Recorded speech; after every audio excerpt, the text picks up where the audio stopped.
Glória a Deus. Cumprimento a todos com a paz do Senhor. Cumprimento a todos com a paz do Senhor. Podemos tomar os vossos assentos? Louvo ao Senhor por esta rica oportunidade de estar podendo ministrar a boa palavra de Deus aqui na igreja. Que Deus abençoe a vida de todos. Mas não poderia deixar de agradecer ricamente a oportunidade aqui que o nosso pastor nos concedeu. Pastor Carlos, Deus abençoe muito a sua vida. Deus te abençoe demais. Quando ele me chama de reverendo, eu me sinto, eu fico muito envergonhado.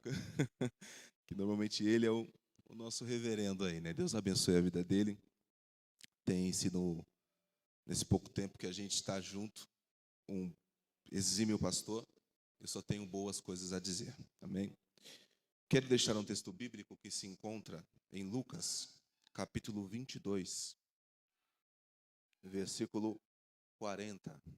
Lucas, capítulo 22, versículo 40.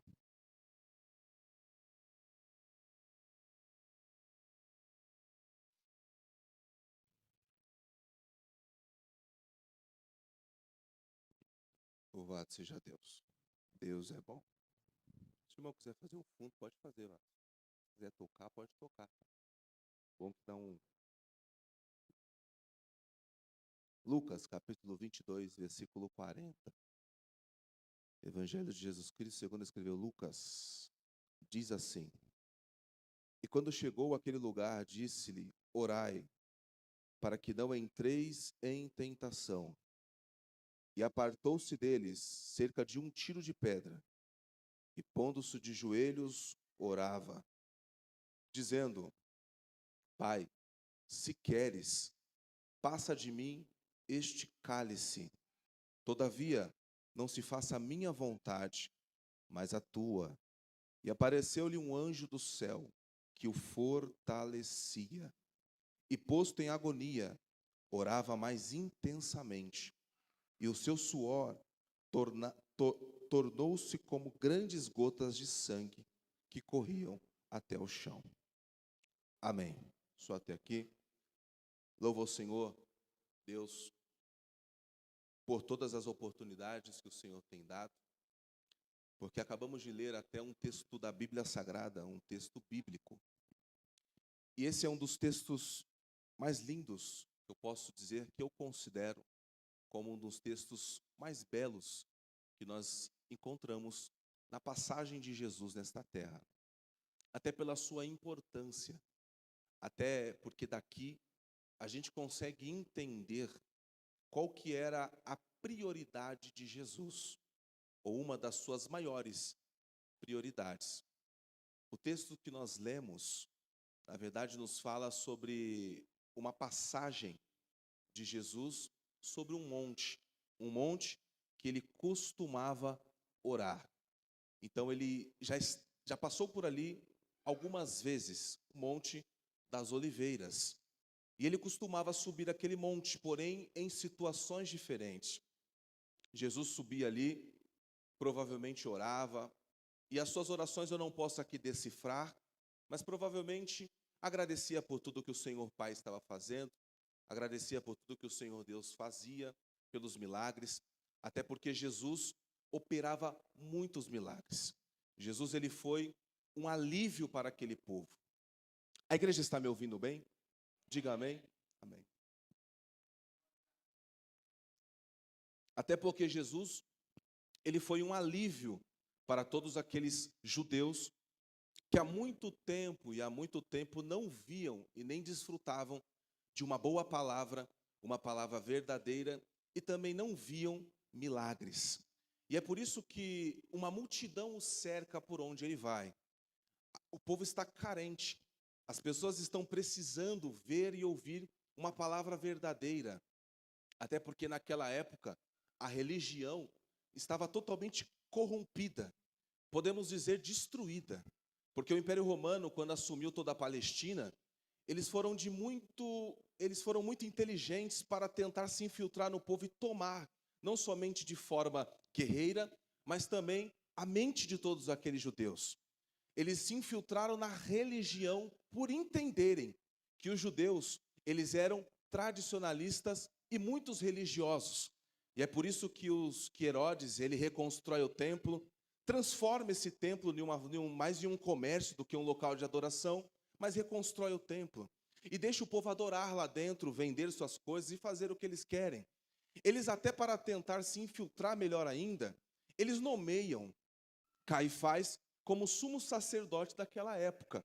E aqueles que entendem da Bíblia sabem que Caifás não era para assumir o sumo sacerdote, porque tinha que vir de uma linhagem, a linhagem de Arão. Mas ele então nomeia Caifás como sumo sacerdote, até para poder controlar aquele povo, e eles conseguem. O Império Romano conseguiu controlar a nação judia. Os judeus, todos os israelitas que ali serviam o império. E então, a época era uma época muito caótica, difícil. Havia muitos pobres, havia muitas pessoas doentes, havia muitos paralíticos, havia muitas pessoas que dependiam muito de ser sarada e curada. E é justamente neste momento que o nosso Jesus Cristo, ele aparece na história. Ele aparece curando, ele aparece libertando todas as pessoas, e não tinha enfermidades. Eu gostaria de repetir isso aqui. Não existia enfermidade alguma que se deparasse com Jesus Cristo, não tinha que sair. Era incrível isso, era incrível. Jesus, por onde ele passava, as pessoas que estavam endemoniadas eram libertas. E existe até um texto na Bíblia que diz que por onde Jesus passava, os endemoniados eram libertos, os paralíticos levantavam, os que estavam leprosos eram sarados. Este era o nosso Jesus, um Jesus transformador. E é isso que Jesus faz na nossa vida, na vida de todo mundo que tem um encontro com Ele. Jesus transforma. E eu tenho certeza que nós estamos aqui dentro de uma igreja que todos que estão aqui tiveram um encontro com Jesus e por Ele foram transformados. Eu quero saber quem são os transformados por Jesus aqui. Glória a Deus. Então Jesus foi um grande revolucionário. Transformou e mudou muitas coisas. Mas ele tinha uma missão aqui na terra. E a sua missão não era justamente reunir pessoas, não era ser ovacionado, não era aglomerar pessoas. A sua missão, ele sabia muito bem, e ele deixou isso bem claro. A missão dele era vir e morrer. Essa era a missão de Jesus. Isso me faz adorar a Jesus cada vez mais. E o meu corpo até se arrepia por pensar nisso. Porque o nosso Jesus não tinha por que descer. Jesus estava no paraíso. Ele estava no melhor lugar. Hoje em dia a gente sonha em estar lá, e lá estava Jesus. E ele decide se fazer homem. Ele decide se fazer carne, descer para sofrer, para morrer por uma humanidade que sinceramente não valia nem um terço do que ele fez. Por homens e mulheres que todos os dias pecam, por homens e mulheres que todos os dias erram. É por este povo que Jesus, por amar tanto esta nação que ele criou, fez com as suas próprias mãos, se fez homem, se fez carne, desceu com uma missão: salvar, curar, libertar e levar para morar com ele. Essa é a missão de nosso Jesus. Então Jesus veio com a missão de morrer. E esta missão ele cumpriu. Mas antes dele cumprir esta missão, ele teve um encontro, e eu preciso que você redobre a sua atenção nesse capítulo que lemos. Porque Jesus, quando ele se encontra no Getsêmani, e perceba, ele se afasta de todo mundo. Ele deixa as pessoas de um lado, e ele vai, os seus discípulos, e vai para um outro lado. E lá ele fica orando e orando. E a Bíblia diz que ele faz um pedido a Deus: Senhor, se possível, passa de mim este cálice. Senhor, se tiver possibilidade, que este cálice eu não beba. E eu fiquei pensando, o objetivo deste cálice, que cálice é esse que Jesus não queria tomar? Que cálice é esse que fez Jesus Cristo pensar e dizer: Senhor, se o Senhor puder, o Senhor me deixa livre dele. Eu não quero sentir este gosto. Eu não quero ter essa oportunidade. Que cálice era este? Inclusive, este cálice, na verdade, não era o medo de sofrer. Não leve Jesus a mal. Este cálice não era o medo de sofrer, de padecer, porque Jesus, no mínimo, ele sangrou durante 7 vezes. Jesus, quando passou do Getsêmani, ele foi chicoteado, sangrou lá, arrancaram a sua barba, segundo o que diz Isaías, colocaram uma coroa de espinho em sua cabeça, colocaram prego nos seus pés, colocaram prego nas suas mãos, levantaram ele no madeiro, furaram ele. Mas o maior sofrimento dele, o que causou ele ter uma pressão psicológica muito grande, eu tenho quase certeza que não foi o sofrimento dele saber, não foi a ideia dele saber que ia sofrer, até porque ele sabia disso. Jesus, quando veio, ele sabia que ele iria sofrer, padecer, sangrar, isso era fato. Ele sabia que ia morrer, como também sabia que ao 3º dia, ressuscitar. Ele sabia. Glória a Deus por isso, que a igreja ativou aí o glória a Deus quando nós dissemos que Jesus ressuscitou, porque isso para nós não é uma tristeza, é uma alegria. Isso significa que lá à direita do Deus Pai está o nosso Senhor, que ressuscitou. Glória a Deus. Jesus, então, o maior sofrimento dele não era este. Não era saber que iria sofrer, mas foi a ideia de que quando ele saísse daquele Getsêmani e tudo se iniciasse, uma coisa, de uma pessoa ele estaria longe, do seu Pai. Eu acredito que um dos maiores sofrimentos de Jesus, e este cálice, que ele queria tanto correr, era porque ele sentiria a ausência do Pai dele. Isso fez Jesus tremer. Isso fez Jesus ajoelhar e orar intensamente, intensamente. Ele terá a ideia de dizer: quando eu descer desse Getsêmani, eu desço sem Deus, sentindo a ausência dele.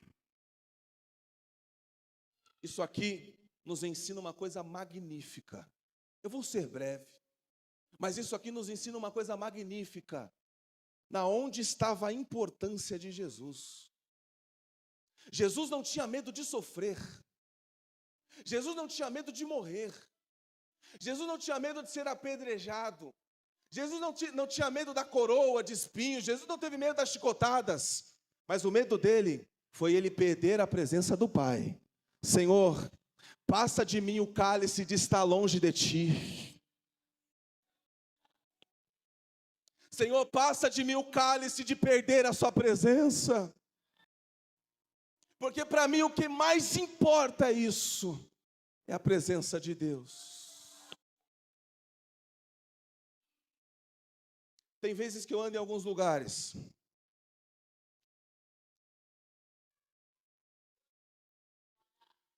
Tem vezes que eu ando em alguns lugares e eu fico muito aterrorizado, pastor. Muito, muito. Na importância que dão e na grande importância que dão de se apresentar. Às vezes se ensaia durante dias e dias. Se ensaia, durante muito tempo. Isso não é errado, não me leve a mal, não é errado. Às vezes se dá tanta importância de como vai se apresentar. Mas uma vez, até quando, na fase que eu era liderado, fazia parte de um grupo de jovens, a gente ensaiou durante 7 dias, direto, porque no final de semana a gente ia ter um congresso. Então a banda veio, ensaiou, as pessoas vieram, cantaram, passaram voz, o irmão levantou todo mundo cantando, você desse lado canta assim, você desse lado canta assim, você desse lado canta assim, aquela coisa bonita. No ensaio, uma coisa linda. Mas faltou uma coisa nesses 7 dias. Buscar a presença de Deus. Às vezes a gente está tão preocupado em tantas coisas, eu até entendo, o nosso dia às vezes é muito corrido. A gente trabalha de manhã, às vezes chega do trabalho, vai para a igreja, chega na igreja, você não consegue às vezes nem orar direito, porque tem atividades para fazer, tem um irmão fazendo alguma coisa ali, tem um irmão fazendo outra ali, você precisa correr aqui, correr ali. E às vezes você não tem tempo de buscar aquilo que te faz, que te é de tão importante, que é a presença do Espírito Santo. E é por isso que nós temos cultos tão vazios. E é por isso que o Espírito Santo não consegue atuar no nosso meio mais. Porque nós esquecemos da nossa prioridade, que é o quê? Buscar a presença de Deus. Nós se esquecemos, escute, nós se esquecemos do maior mandamento, e o primeiro mandamento que nós temos, e que ainda é o mandamento, amar a Deus, acima de todas as coisas. E é por isso que nós temos pessoas que não são batizadas com o Espírito Santo. Não temos mais movimento, não temos profecia, não temos mais glória. Estamos preocupados na apresentação e se esquecendo da presença do Deus Todo-Poderoso. Mas eu acredito que nós vamos tirar desta igreja aqui pessoas que vão se preocupar em buscar a face verdadeira de Deus. Eu quero saber aonde que estão os verdadeiros adoradores. Adoram ao Pai em espírito e em verdade.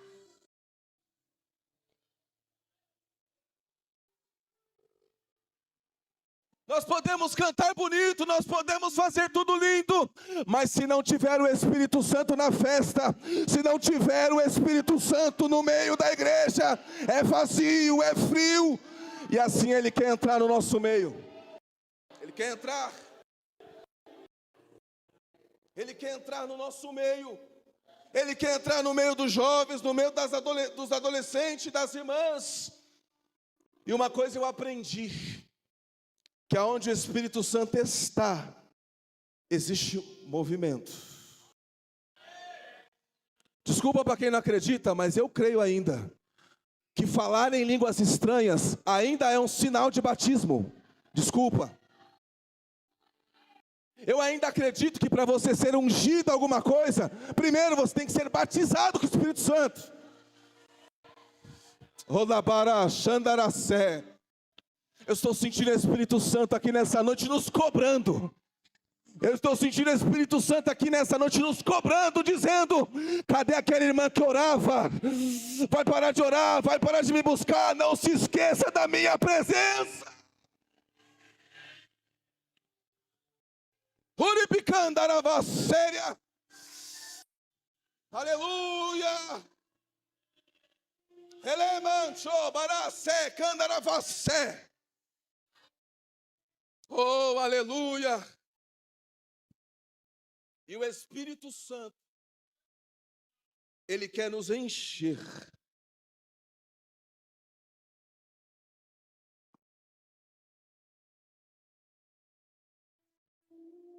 E o Espírito Santo, Ele quer nos encher. Nos encher. Nos batizar. Nos transformar. Oh! Estou sentindo a presença do Espírito Santo no nosso meio. Aleluia!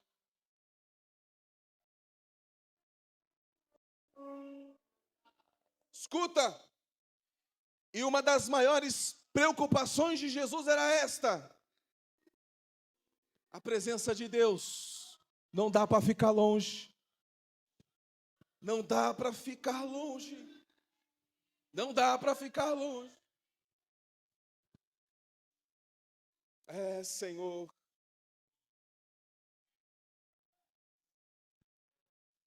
Não dá para ficar longe.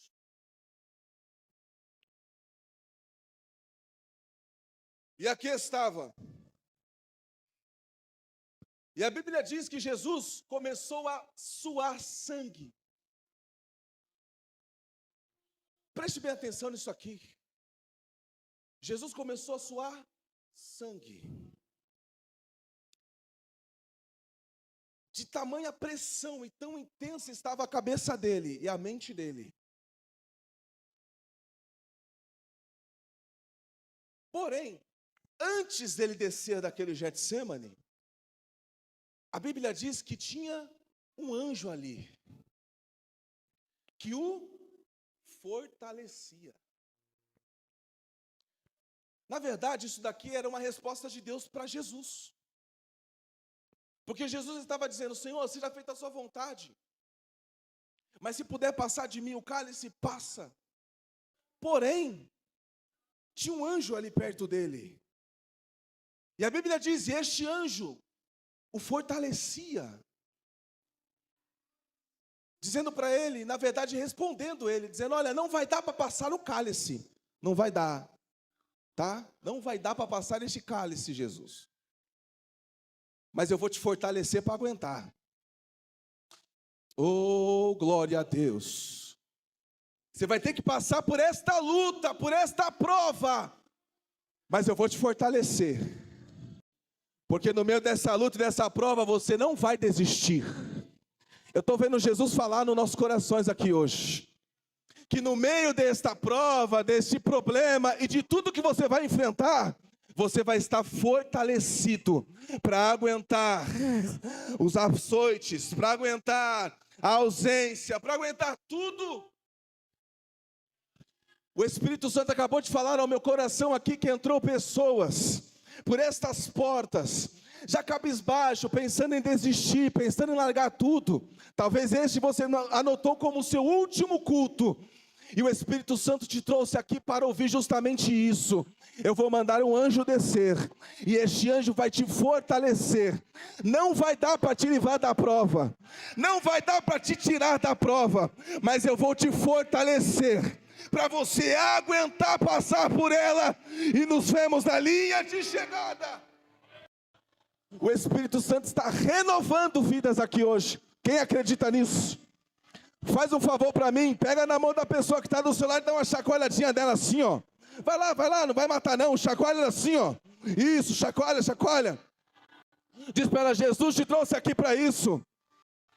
Nem eu estou ouvindo, diga: Jesus te trouxe aqui para isso. Para te renovar. Ele te diz hoje, diga, ele te diz hoje, que ele entra na sua casa para te renovar, transformar. Hoje é noite dele renovar as suas forças. Quem crê nisso, abre a boca e dá um grito de glória a Deus. Adora. Aleluia. Tem forças sendo renovadas aqui. Tem força sendo renovada aqui. Se você está pensando que você vai cair, que você vai desistir, não vai. Tem um anjo de Deus aqui guardado, acampado ao seu redor, para não te deixar tropeçar, não te deixar cair. Deus vai te renovar. Você crê nisso? Amém. Aleluia. E a Bíblia diz que este anjo o fortalecia. Preste atenção aqui comigo. Este anjo fortaleceu a Deus, a Jesus. Fortaleceu. Para que ele pudesse suportar. Eu acho interessante essa parte. Porque Jesus, ele recebeu um fortalecimento para suportar. Eu acho muito incrível, porque na minha vida, a minha filha não está aqui, né? Não, ela deve estar na escolinha. Está na escolinha. Se você ver a minha filha, ela corre, ela anda, ela fala, ela é agitada, tem hora até que enche o saco. Tem hora que eu fico ali pensando: meu Deus, filha, diminui a falação, está falando muito. Que ela fala, parece gente grande. E corre, brinca. Quem é pai sabe, né? Chega uma hora que você chega do trabalho que você só quer deitar, descansar, né? Ficar com a mulher ali de boa, e a criança está lá pulando em cima de você. Esses dias ela estava brincando de esteira na minha coxa. Arrancou meus pelos da perna tudo. Mas essa criança que hoje eu dou graças a Deus que eu tenho, quando ela veio ao mundo, foi uma das piores sensações que eu tive na minha vida. E eu vou explicar por quê. Durante a gestação foi uma coisa normal. Tudo normal, tudo básico, tudo nos conformes, cada ponto no seu lugar. E aí chegou o dia dela nascer. Ela nasceu bem no meio da pandemia. E no ano de 2022 ela nasceu. E bem naquele pico da pandemia mesmo. Então você não podia entrar, tinha todo aquele problema, toda aquela restrição. E aí, pelo fato da minha mulher não ter passagem, e a gente, infelizmente, estar dependendo de um serviço público, então ficaram induzindo, aquela coisinha de induzir, dá remédio, vê se abre, dá remédio, vê se abre, dá remédio, vê se abre, e nada. Continua ali do mesmo jeito. Só que nessa de induzir e esperar, já se passaram 22 ou 23 horas. E aí a minha filha acabou perdendo a respiração dentro da barriga, porque já estava morrendo. Isso no outro dia. Acabou bebendo água do parto, e quando nasceu, a gente descobriu que ela nasceu com meningite, a bacteriana. Imagina o desespero, porque ser pai sempre foi o meu sonho. Ser pai de uma menina sempre foi um propósito. Eu briguei em casa para ter menina, porque minha mulher ficava falando, eu quero menino. E eu falei, Deus não vai dar menino, Deus vai dar menina. E até a gente entrou num debate. Vamos ver. Porque uma vez, eu sonhei que eu chegava dentro de casa com um salto pequenininho, isso há muitos anos atrás, eu chegava com um saltinho bem pequenininho assim, ó, e eu chegava dentro de casa com esse saltinho. Aí eu falei, pronto, Deus já me revelou há 10 anos atrás que eu ia ser pai de uma menina. Eu sei que vai ser menina. Não, não vai ser menina. Então ficou aquele sonho, aquele propósito. Imagina, quando descobriu que era menina, eu falei, pronto, vou realizar meu sonho. E o que minha mulher me deve, ela vai me pagar.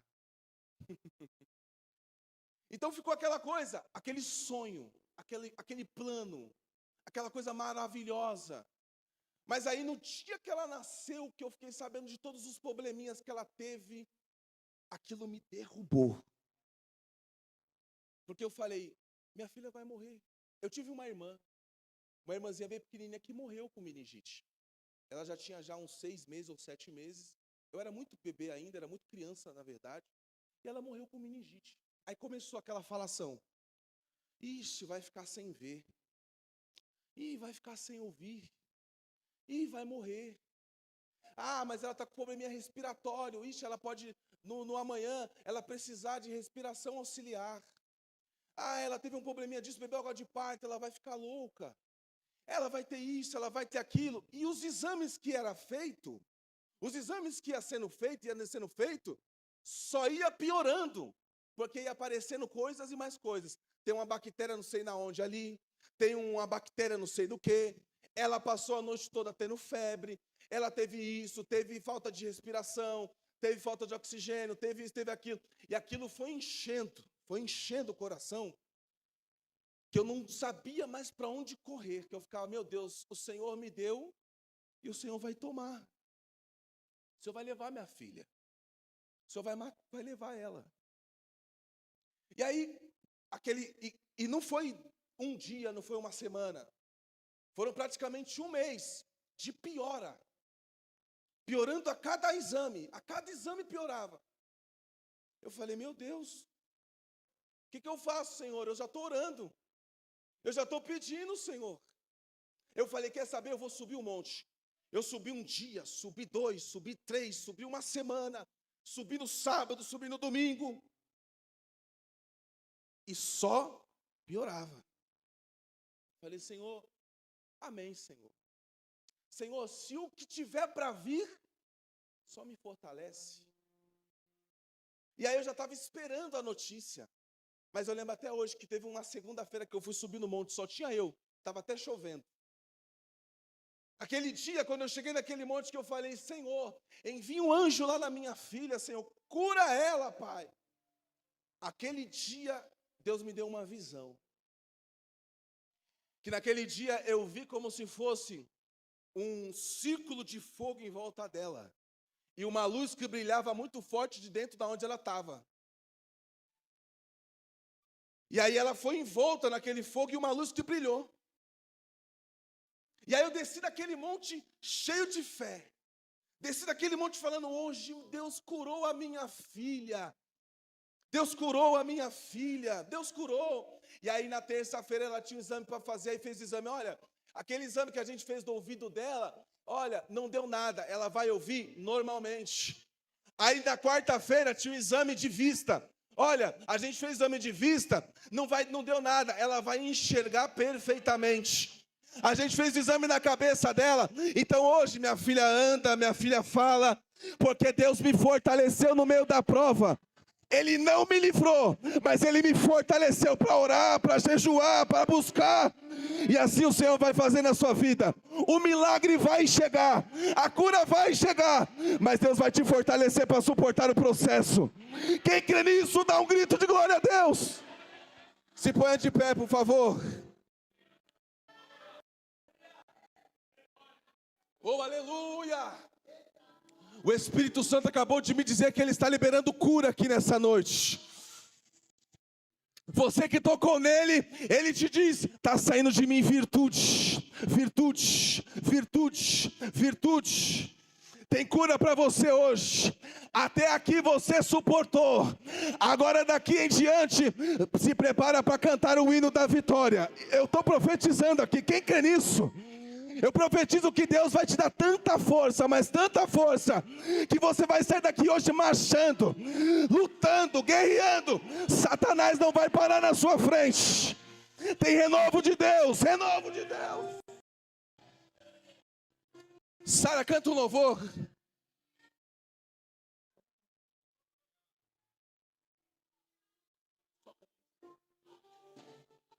Canta um louvor, meu amor. Oh, aleluia.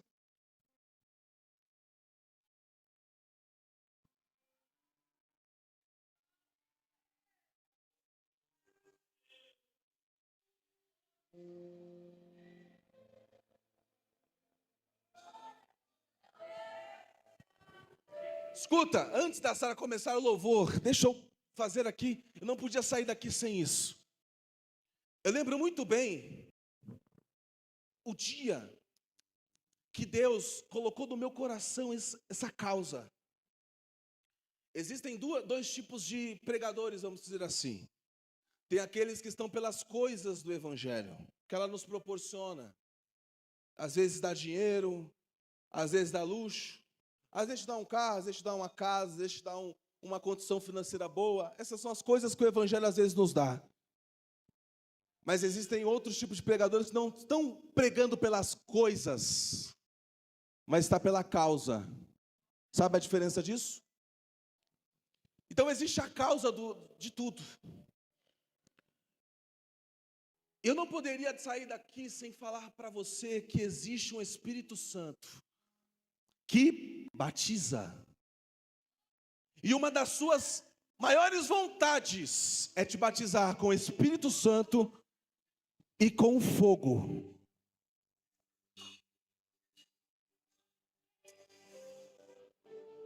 Eu uma vez estava pregando, vou ficar aqui perto para me ouvir. Uma vez eu estava pregando num evento, não sei no que era, eu não lembro se era uma rede, não sei o que era, que mudou os nomes, não é mais congresso, tem lugar que é rede, união, uma coisa assim. E tinha um conjunto de jovens assim, não foi só essa vez. E aí eu perguntei, quem aqui é batizado com o Espírito Santo? Aí ninguém levantou a mão, eu falei, não deve ter me ouvido. Aí eu falei, quem aqui é batizado com o Espírito Santo? Aí o irmãozinho aqui, o líder, né, virou e falou assim, ninguém. Nós estamos em um exemplo, lá, nós estamos em um evento onde ninguém fala em outras línguas. Que culto é esse? Eu uma vez estava pregando no Piauí, numa igreja batista renovada. E quando eu fiz uma pergunta para uma moça, ela veio tudo, veio na frente para receber a oração, não que isso resolva, mas veio aqui na frente aqui para a gente fazer ali umas orações. Porque o batismo, não que isso resolva? Porque o batismo não sou eu que batizo vocês, é Jesus. Você abre a porta e ele entra. E aí eu perguntei para a moça, você quer ser batizada? Ela falou, não, quero não. Eu falei, não entendi porque ela veio, mas amém. Beleza, vamos orar outra pessoa. Aí ela, acho que ela viu que todo mundo estava sendo batizado. No final do culto terminou, ela falou, eu quero esse batismo. Aí ela acabou sendo batizada. Falou em outras línguas, tudo, aquelas coisas lindas. Mas só para você entender que se você não quiser, você não vai ser. O que acontece? Um conflito. Você começa a brigar. Não, com a vergonha.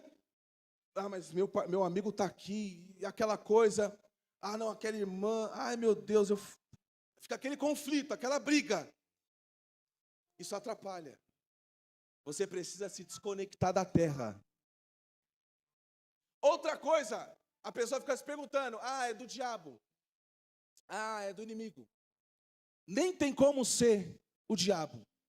Ele não vai soprar no seu ouvido línguas estranhas, não vai. Confia em mim, não vai não. Não, é eu mesmo. Não tem como ser você. Você não é batizado, como é que você vai falar uma coisa de você mesmo? Só tem uma coisa, quem pode ser? O Espírito Santo. Mas como é que é, pregador? Eu perco o sentido? Não. Você está consciente. Ela vem aqui, na cabeça, na mente. Você pensa nela. É igual uma criança. A criança, tudo que ela escuta, passa pela mente e a boca reproduz. A mesma coisa. Você nasceu de novo? Você ainda é uma criança. Está aprendendo. Então você vai ouvir, vai vir para cá. O que falta? A boca falar. E aí nós temos o segundo batismo, o com fogo. Mas aí vamos deixar para vocês, se quiserem ver, saber. Amém? Eu quero que a Sara cante um louvor. Enquanto isso, se desliga da terra. E só tem uma forma de Jesus batizar. Uma forma de Jesus batizar. Eu aprendi isso quando era criança. Fui batizado dessa forma. Dando glória a Deus. E pedindo, Jesus me batiza. Jesus me batiza. Jesus me batiza. E aí a Bíblia mesmo diz, abre a sua boca que eu encherei. Pode louvar, louva ao Senhor. Vai dando glória a Deus. Se o Espírito Santo te soprar nos ouvidos, fala. Não se importa com quem está na direita, na esquerda. Só abre a boca. Dá glória a Deus. Dá aleluia. E quem já é batizado com o Espírito Santo, fala em outras línguas. Deixa Deus trocar as suas línguas. Fala em outras línguas. Eu navegarei no oceano do Espírito e ali adorarei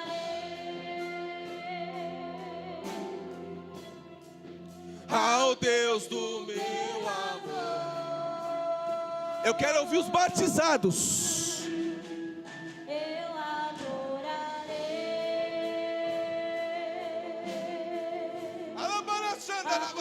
a minha vida. Enche Jesus, enche Jesus, enche Jesus. Ó Deus tocando os vasos, ó Deus tocando os vasos. É esse movimento.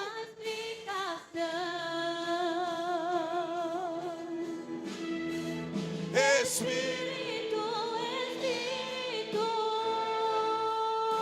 oh aleluia, que desce como fogo. Alabarachanda na séria. Aleluia.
Abraça ele aí, ó. De branca aí, ó. Jesus quer batizar esse rapaz desde a primeira vez que eu vi ele. Desde o primeiro dia, Jesus quer batizar ele. Deixa Jesus te tomar.